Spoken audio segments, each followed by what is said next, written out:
Olá, me chamo Beatriz Alcântara, sou professora em formação do curso de Pedagogia da Universidade São Judas Tadeu, no campus Moca. Me encontro agora no 6º semestre. Esse vídeo faz parte do projeto Leja da Universidade e de estágio e eu estou sob orientação da professora Cristiane Simões. O tema desse vídeo vai abordar algumas reflexões sobre os conteúdos e a prática docente na EJA, e também vou falar um pouco sobre o Círculo de Cultura.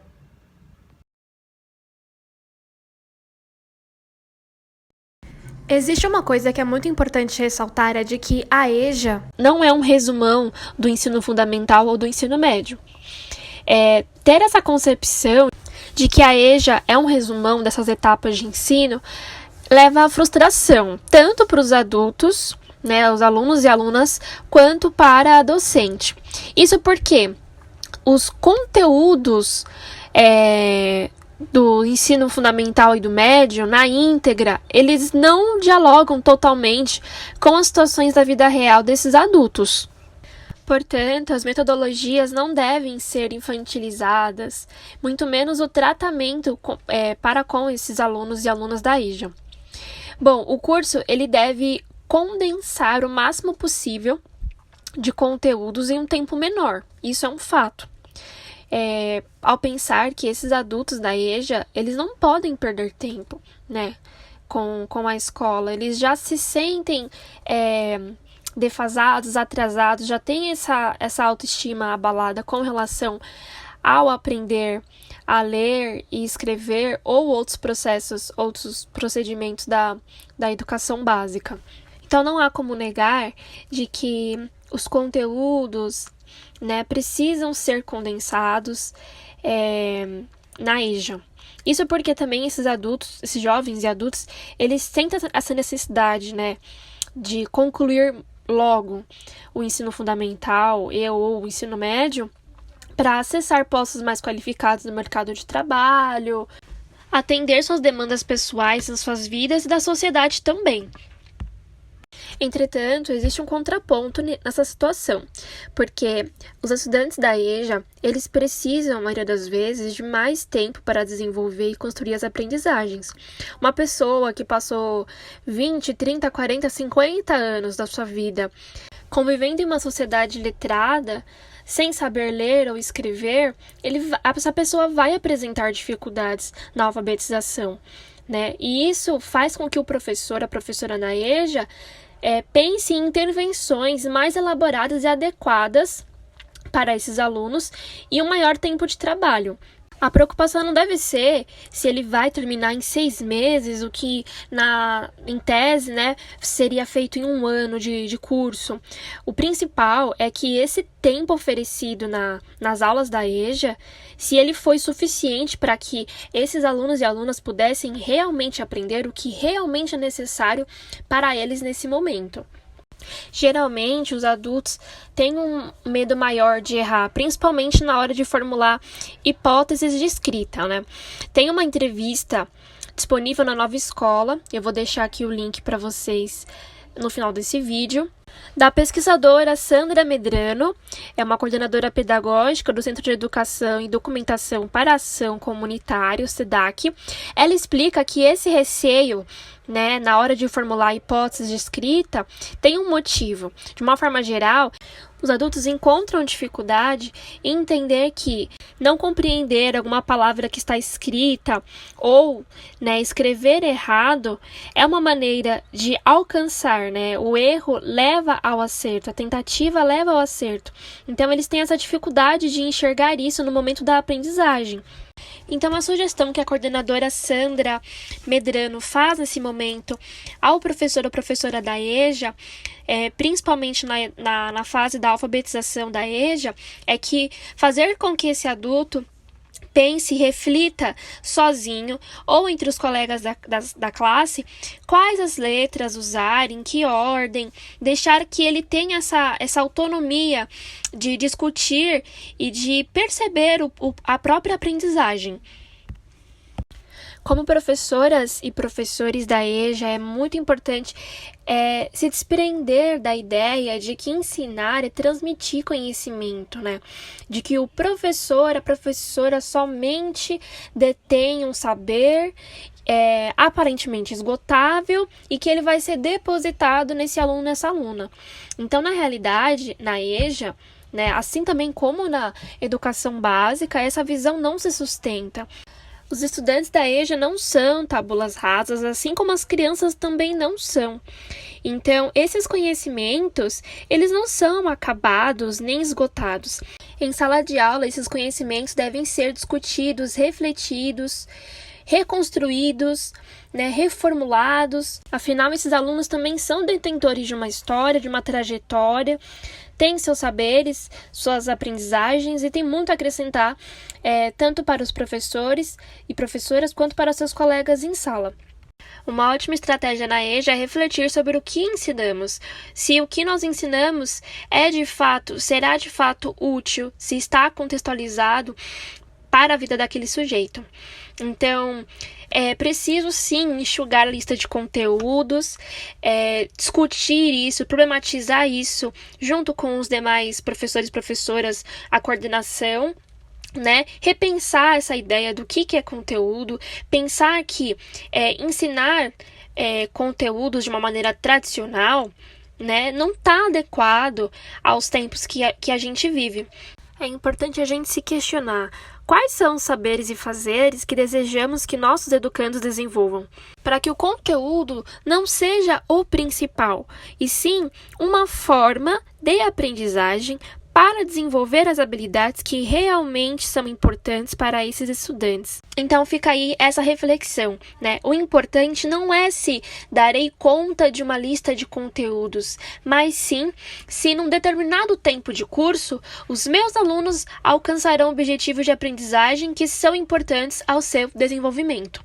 Então, não vamos nos preocupar com nomenclaturas da língua portuguesa ou fórmulas imensas de matemática, né? A gente tem que pensar aqui quais conteúdos e de que forma eles podem ser trabalhados a fim de contribuir para a aprendizagem desses alunos. Ou seja, pensar em situações, né, que dialoguem com suas vidas e com suas histórias. Bom, então, ao trazer essa reflexão sobre as práticas docentes com os conteúdos na EJA, eu trago aqui uma proposta pedagógica, né, sistematizada pelo Paulo Freire, conhecida como Círculos de Cultura. Trata-se de uma proposta democrática e libertadora, né, que propõe uma aprendizagem integral e rompe com a abordagem fragmentada do currículo. Essa concepção ela vai promover a horizontalidade, ou seja, a relação horizontal entre educador e educando. Valoriza as culturas locais, a oralidade, tem um caráter humanístico. Essa proposta passou a ser praticada a partir dos anos 60, com grupos de trabalhadores populares na região do Nordeste, que se reuniam, né, sob a orientação de um educador, com o objetivo de debater assuntos e temáticas que fossem pertinentes às suas realidades. E isso aconteceu também nas experiências de alfabetização de adultos na região do Rio Grande do Norte e Pernambuco. Os círculos de cultura propõem uma praxis pedagógica que vai se comprometer com a emancipação desses homens e mulheres, através do ensino escolar e para além do ensino escolar, pensando então na conquista da autonomia através desses diálogos horizontais na relação educador e educando. Essa proposta ela tem algumas etapas.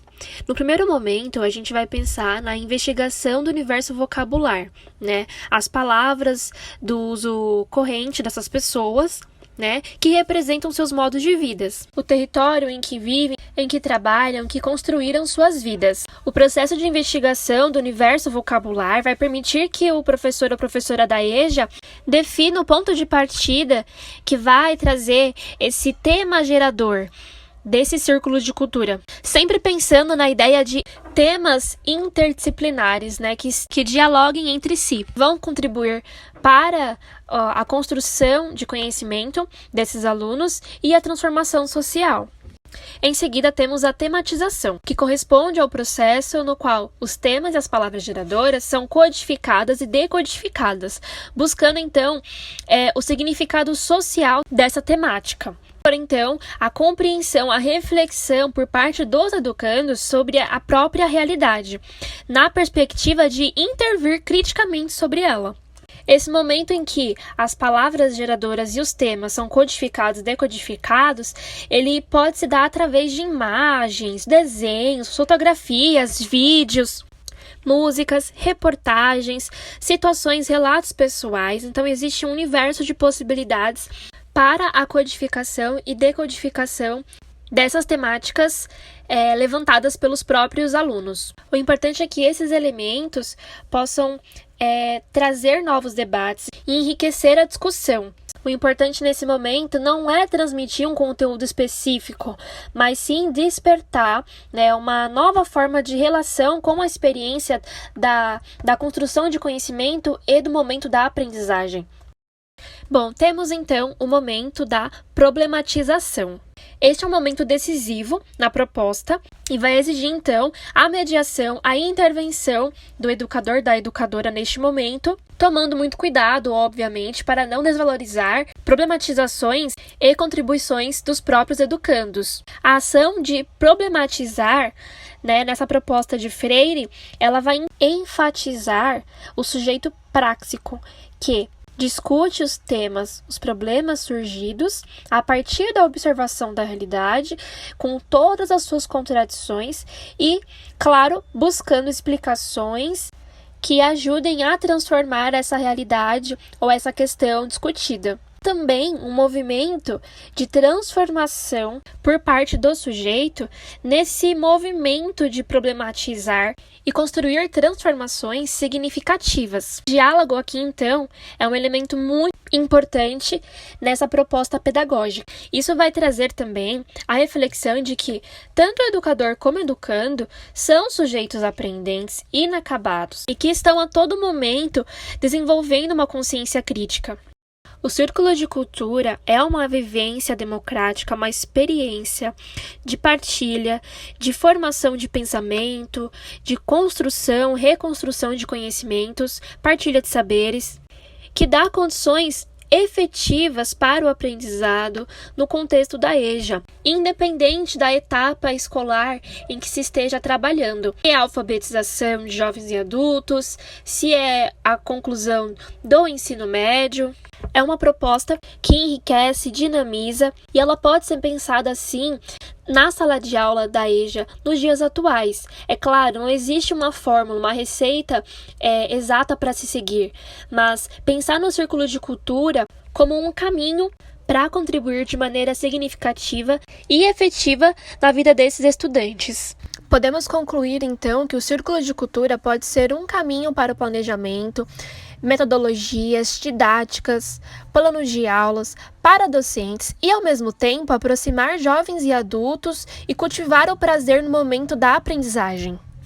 O Círculo de Cultura ele vai além de uma sala de aula, né? Mas ele não se restringe só ao espaço físico, que geralmente, como a palavra diz, é um círculo, as pessoas ficam sentadas uma ao lado da outra. Mas não é a posição geográfica que define o círculo. O que define o círculo é o tipo de trabalho que é realizado ali, né? Que é um trabalho onde o círculo já permite que todos fiquem na mesma posição. Muito diferente das salas de aula tradicionais, em que o professor fica na frente. Existem salas de aula ainda que o professor fica num patamar mais alto, né? Porque é uma hierarquia, né? Ele denota já uma posição hierárquica, que ele tem que ficar acima. E os alunos ali, todos enfileirados, um olhando para a nuca do outro. O Círculo de Cultura, ao propor esse espaço geográfico circular, ele já trabalha ali uma relação de horizontalidade, que todos são iguais. É claro que o professor é o par mais forte, o professor, o educador, é aquele responsável por trabalhar, né, as ideias, por ajudar a fazer as sínteses, puxar, problematizar, trazer a reflexão, trazer um debate, né? Então ele tem essa característica de ser um espaço de liberdade e de produção de conhecimento coletivo, né? Então, o círculo de cultura é uma ideia sensacional e Paulo Freire colocou isso em prática porque ele buscava romper com essa lógica, né, hierarquizante, verticalizante da relação do professor e do educando. Tanto que ele denominou o professor como animador de debate, né? Então, na perspectiva freiriana, no círculo de cultura, o educador era chamado de animador. Por quê? Ele tinha essa função de animar, fazer com que as pessoas falassem. Por isso que o diálogo, né, a relação dialógica, a dialogicidade é um importante princípio freiriano. E o bacana também do círculo de cultura é que ele não via o aluno, que a gente, né, conhece como aluno, ele tratou de renomear, né, como educando. E por que o gerúndio, né, educando? Porque mostra um processo. O gerúndio é algo que está em movimento. Essa pessoa, ela está se educando à medida em que ela vai participando daquele movimento. Então, o que define um círculo de cultura? É a relação que se estabelece, que é uma relação diferente, horizontalizada, a forma como o aprendiz é visto, como alguém que está em processo, não alguém que chega muito sem conhecimento nenhum ou sai com pouco conhecimento, não, é alguém que durante o processo vai crescendo, né, vai construindo seu conhecimento e vai se posicionando, vai se colocando. Então é uma ideia brilhante. Bom, esse vídeo se encerra por aqui e muito obrigada por ter assistido.